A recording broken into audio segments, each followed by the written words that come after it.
Look, the Timothy Chalamet stuff about opera and ballet, I know a lot of people were upset about that. And look, I'll be real honest with you, it kind of upset me a little bit as well, just because my mom was a classically trained opera singer.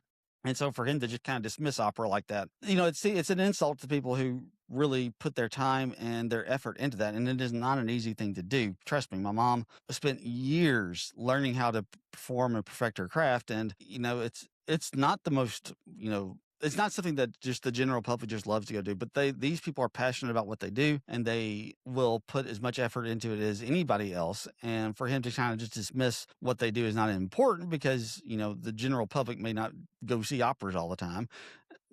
That's discouraging. Look, like I said, I'm not a huge opera fan myself. When I grew up around it, and I kind of got dragged to rehearsals and practices because my mom was there.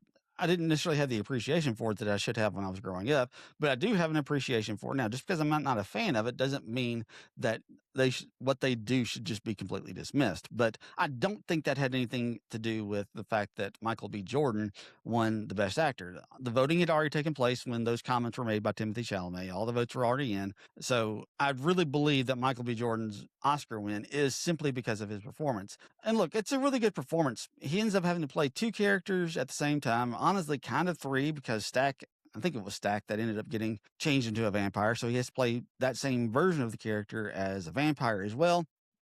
Good. I think it was very much well deserved. The Chalamet, I do feel bad for him because he's put some really great performances out there, and he just keeps coming up short. This isn't this little controversy that he's done with, dismissing opera and ballet. That's not going to help him in the future, but most likely people will have forgotten about it in a year or so. It's obvious that he wants to do roles and be in films that will help him get into the award nomination discussion. I'll be very interested to see if he can do it, if he can get a Oscar nomination coming out of Dune, because Dune Part 3, like, I've not read the first Dune book, I've not read the second Dune book, but from what I understand, the story that they're adapting, Dune Messiah, is going to be a very weird story, and it's going to be very strange. And I'll be very interested to see if he can get a Best Actor nomination out of it.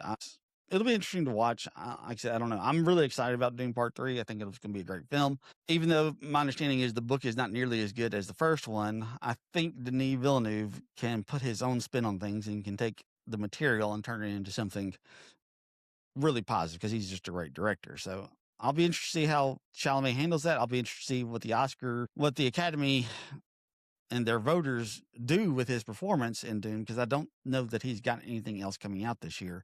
I may be wrong about that, but we'll see.